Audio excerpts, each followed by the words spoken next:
yung buong bendo. Tapos, ikakalimit natin. So, unahin muna natin yung maintenance. So, sample lang ito kunyari lang. Okay lang. Sample, ito, may laman ito. May laman. So, may laman yan. Magpapalit tayo ng filter. So, paano nga ba magpalit ng filter? So, wala na kayong papatayin.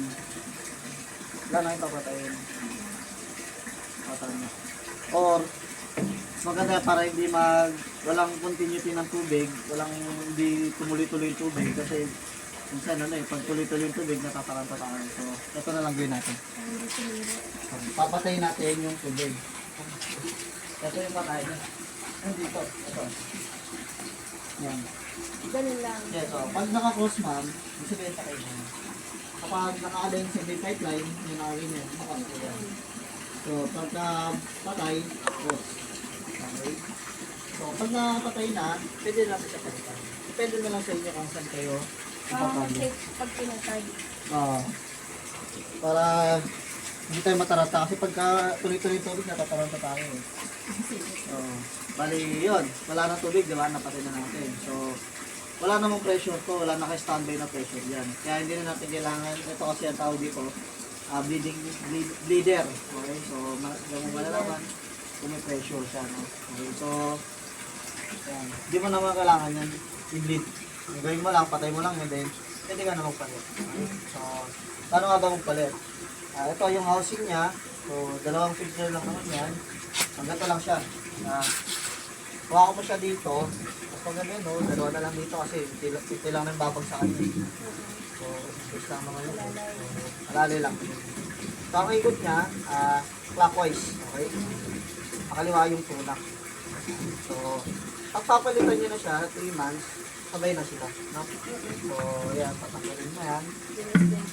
So, itong, hindi mo nalilinisan to kasi purified naman to yung lalabas na yan. Okay? So, next naman ito, pagkatanggal, tanggalin mo yung filter, then tapo natin. Okay, so tapos ito naman yung tamang pagbalik ng filter. Kuha tayo ng bago. So, kuha tayo bago. Tapos, yun. Yung sa bagong filter, pag na-unseal nyo na, meron yung dalawang butas, magkabilaan. Okay? So, yung dalawang butas niya pwedeng magbaliktad pag ilalagay mo sa housing. Tapos sa housing naman, meron siyang pagtutusukan doon. Okay, so itutusok mo lang ito sa gitna yung sentro mo lang. No? So, ganyan. Then, malalaman mo yan pag nakasentro na kapag ganyan. Ayan o. Okay, parang nakalevel siya dun sa housing. No? Okay, gets. Tapos, ganun din, same lang din. May butas to, may papasukan din doon. Okay. Tapos yung first stage natin, ito bang, tandaan nyo lagi. First stage. Bali yung muna natin lalagyan ng filter ito. Okay, kasi magpa-flash out tayo dito sa kaliwa. Okay, so may pangalawang stage. Mamaya ito. Pagkalagay natin yan, alalay lang.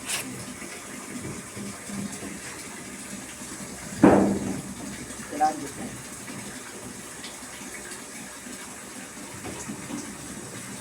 Magwari lang. Mayroon lang. Pinakangalay ito yan.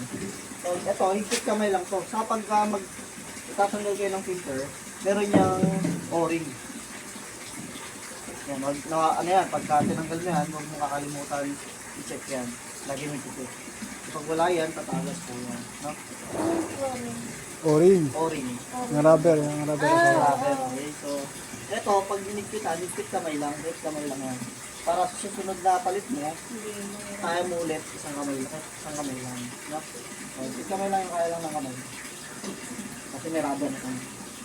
Ayan, okay. So, likpitan na natin isa. Ngayon, mag-flash out tayo sa kabilang stage. Paano mag-flash out?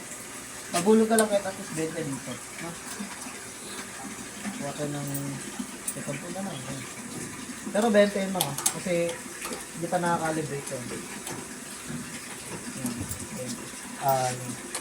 Tulog tayo para makapag-flash out sa kabilang stage.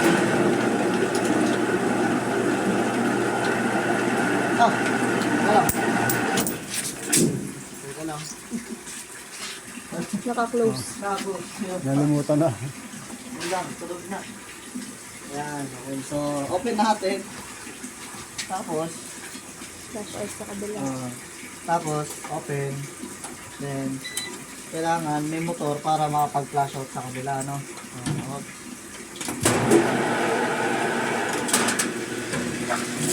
Yun. Ayan, no? Itim siya. So, kaya natin siya pina-flash out para yung unang buga niya kasi, sir, ma'am, meron siyang tinatawag na carbon dust. Yun yung pina-flash out natin. Yung mga itim na yun. Yan yung tinatawag na preservative box.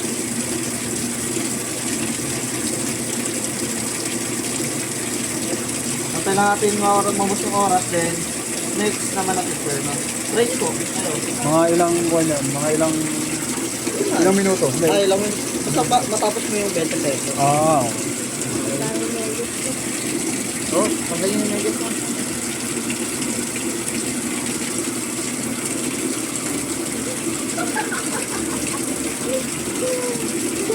Sige po.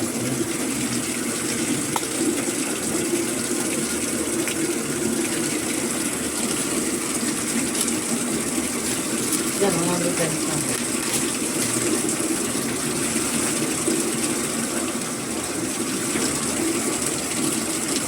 Siyempre na po. Yun, okay na. Okay natin natapos. Nakatagal yan.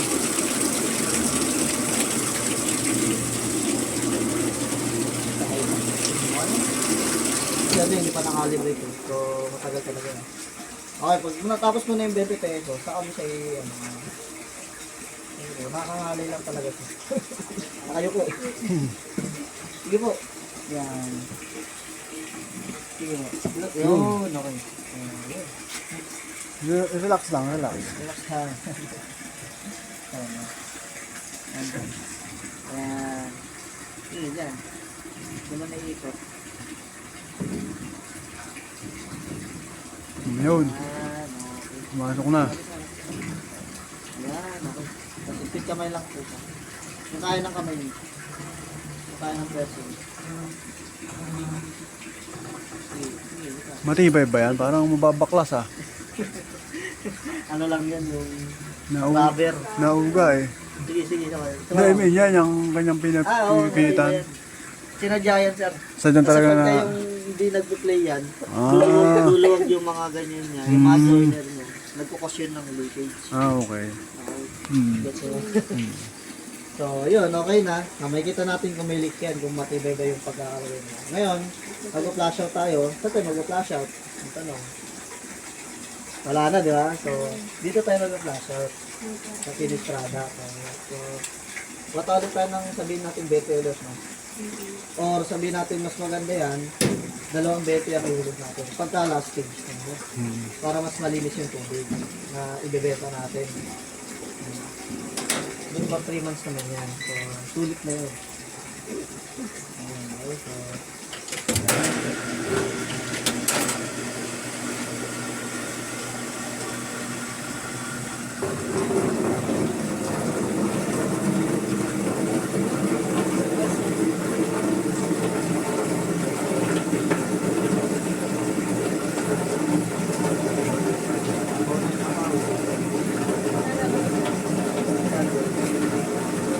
yan yung ginagawa natin.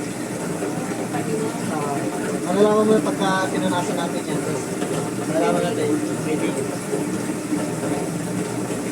Ayan, ano lang pala mo. Demo lang. So, yun lang. Pagka yung papalit kayo, 20 sa una, tapos pangalawa, magkanya 2 20. Para mas malinis. Pagka yung ano, ibenta na natin, sure na malinis. Purify tayo. Okay? So, next naman tayo, no? Ito dapat talaga yung una ko ituturo. So, yun. Normal yun, ha? Ma'am, pagka yun, no? Kapag pinatay nila to, kaya dapat, pagka magre-refill sila, ay tuloy-tuloy. Hindi nila pwedeng, ano yun. Walang stop time yan. Okay? Kaya yung pera nila yun. Yes, okay. Kung ano yung nakakalibrate dito na 25, ay 25 pa. 30 na daw, sabi niya. 30 na. Okay, so kung ano nakakalibrate yan, yun yung lalabas ko. So kung gusto na pagkalaki yung galon, magkano pa kalaki ng galon? 15. 15 lang yun. Pero pag lagpas sa 30, pupuno yung galon na yun. Ako na yun. Okay. So kitchen nila siguro, mahal ng piso yun. Okay, so yun, yung ito na muna dapat explore ko sa inyo. So, ipapakilala ko muna sa inyo yung vending machine natin, no? So, itong vending machine na to, ito po ay universal. So, pwede siya sa alkaline, mineral, sa purified. Okay, so, kaya kasi sinabing universal kasi, yun nga, pwede siya sa lahat. Kasi, dapat naka-attach to dun sa may existing na water station. Kasi wala tong treatment na tinatawag. Meron siya, polishing carbon filter. So, ang trabaho lang naman kasi nun is kaya niya lang patabisin yung tubig pero hindi niya kayang i-treat. Hindi niya kayang linisan. Kaya niya linisan pero sira agad yung filter natin. Okay? So, yun. Ang meron lang tayo dito, so unahin na natin sa baba. So, yun. Meron tayong, ito na yung pinaka treatment natin. No? So, meron tayong motor na 1 half, no? 1 half. So, tumatakbo lang yun. Sige natin yan. 0.5 kilowatts, no? Tapos, meron tayong filter. So, dadaan siya dyan, filter. Ito naman na yung carbon polishing. Yung kanina, nakita nyo, di ba? Carbon polishing, spray filter. So, yung tubig na dumadalo dito is purified na. So, iti-treat niya ulit para maging matamis. Okay, so, matamis, tapos may sediment. Depende sa inyo kung sediment yan o carbon ulit, no? So, yan. Okay, tapos dadaan siya dyan sa dalawang polishing. Then, next naman, ito na yung pinaka-last stage ng filter. Itong UV. Itong UV na to. Yan. Dalawa UV niya pala, no? Opo, yes. May UV doon, tapos UV dito. So, ligtas yung tubig natin kasi yung UV ay siya yung nagtatanggal ng bacteria saka viruses. No? So, ligtas naman. Alin po? UV. So, po hanggat tumaandar siya. Kasi, ang buhay naman yan, ang buhay naman ng UV, tumatagal yan ng 1 to 2 years. So, yan na yung 2 years. Kasi yan eh. Napupundi rin yan. So, ang pinapalitan lang naman yun, hindi yung vessel yung mismong lamp lang saka itong balas. Pag pinaltan, saan ano yun? Hindi, tatawagin nyo kami. Kayo yung wala. Yes, opo. Para makita nyo rin kung paano namin yung palitan. Kung marunong naman kayo, mas okay, diba? Para less kayo sa gastos. No? So, yan yung balas. Ito yun, paano mo nalaman kung gumagana yung UV? So, pag naghulog tayo, kasi 220 volts ito eh. So, kaya tipid sa collector rin kasi ito, mga 12 volts itong mga nakabukas na yan. So, kahit magdamag nakabukas yan, pati ang ilaw na yan, 12 volts na yan. Okay, so, ito, gagana lang to 220 volts na UV na to kapag may naghulog. So, parang pag naghulog siya, binayaran nyo na rin yung kuryente sa tubig. Okay? So, mamaya makikita niyan. Tapos, malalaman mo naman kapag gumagana pa yung UV, ay kulay green yan. Pag red, sabihin busted na yun. Yes, error na yun. Nag-function na yun. So, palitan na yun. Okay? Ayun pala tandaan ko yan. Pula dapat. Okay, so, next naman, dito tayo sa second floor. Okay, second floor. So, meron tayong sa loob, nandito yung dito yung indicator natin kung gaano kalakas yung motor. Ito yung tinatawag. Meron din yan, doon sa makina yung isa. Kilometer yan. Pero ito, ang trabaho naman na ito, sa motor lang. Yun kasi, sa reverse osmosis yun. Yung tagagawa ng purified. Okay, so ito sa motor ko. Nakikita nyo, malalaman nyo rin mamaya. Tapos meron tayong regulator. Tapos meron tayong, yan, slot. May slot machine tayo. Yan. So meron tayong piso. So tuturo nyo rin to. Pag nag-operate, tuturo nyo rin to. Huwag silang sasabay, no? Kasi pag sinabay yan, mangyari, hulugan ng pera. Thank you. Walang lalabas sa tubig. No? Kailangan isa lang. Kung ano lang yung gagamitin na, mag-rinse na sila, magbugas na ng galon, rinse lang. Rinse. Yan, gusto natin. Rinse lang, ha? Okay, so pagka papatay nila, pag ano lang din, refill lang din. Okay. Tapos, meron tayong, eto, yung sa wiring naman nito, yung iwasan nyo lang, ay ito. Ito 20 volts to, ito 12 volts. Tatawa mo yan, hindi ka makaground yan, no? Yun lang naman, pag nakuha ng pera, mas okay, patayin nyo na lang yung bendo. Okay? Walang patay. Ito dito. Nakasaksak lang po. Ah, gagaling ko lang. Yes, Magano ko. dumating na lang. Gusto niya ako, matik na yun. Matik na yan. Para hindi mag-ground ko na. Yes, okay. Tapos, ito naman ay sa loob, meron tayong pintuan, siyempre. Tapos, ayun, yung nozzle, then meron tayong ring saka 12 volts na backup light. Okay. Yan, ito, automatic yan. So, kapag nakasensa ng sunlight, automatic shut off. Okay. Pagka gabi naman, yan, dark na, ano na, madilim na. Automatic na magbukas siya. Okay. So, mamaya natin ipita. Next naman dito sa taas. So, meron tayong glide. Ito yung LED light na display. Ayan na. Nakita na. Nakaisar na yung ano niya, yung apps niya. So, kaya na rin sa, ma'am. Wala na mag-edit niya, no? So, meron dito yung pinaka motherboard natin, no? So, huwag nyo lang na yung gagalawin niya. Basta pag may problema, tatawag kayo, no? Pero pag magka-calibrate, merong gagalawin dyan. Mamaya tuturo ko nyo. Yun lang yung pwede nyong galawin. Tapos itong glide, ito yung pinaka switch niya ito. LED. Yes, opo. Ito. Patayin na. Pagka on, yan yung guhit na yan. Pagka off, yung below. No? On, off natin yan. So yun lang. Depende sa inyo para tipid din sa kuryente, diba? Paggabi. Sa gabi nyo lang bubuksan, sa gabi nyo lang bubuksan. Okay. So ganun pa rin yan. Pares pa rin yan. Okay? Good po ba? Tapos, sa taas naman ay ito yung sinasabi kong sensor ng ilaw. So kapag nakadetect siya ng sunlight, yan, Ganyan lang siya. Kala ko niya napatan nila. yes, sir, automatic shut off po siya. Pagka dark naman na, gabi na siya, automatic ano po siya. Yan, ganyan siya kahit ito naman. Okay. Okay, sir. So, yun lang naman yung pictures niya, no? Tapos nandito naman yung mga instructions. So maganda yan, magpaskil tayo ng basahin mo na bago gamitin. Kasi dito sila minsan nalilito, ito madalas yung mag-trouble dito. Kasi yung lima ay di kasi dyan. Ang kasi dyan yung limang ito, kasi yan. Pero octagon. Hindi yata kasi ito. Oh, kasi nga. Anong klaseng lima hindi kasi dyan? Bali, thank you yan. Anong klaseng lima yung hindi kasi? Yung luma, yung ano. Puro bago lang siya. Yes, opo. Akala ko tumatanggap ng luma Hindi, yan. yung ano, bawal siya, yung, eto piso lang talaga to. Pang piso lang to. Pero pag naghulog isa lang ng lima, thank you na yun. Ay, dyan, sa reels. Nagbabara Sa rin yan. reels. Opo. Nagbabara rin yan eh, no? Sa reels. Opo, yes po. Natawagan yung tao na. Oo. Ay. Kaya maganda mag-kuha kayo ng ano. Mag-instruction tayo kay reels, piso lang. Oh, yes.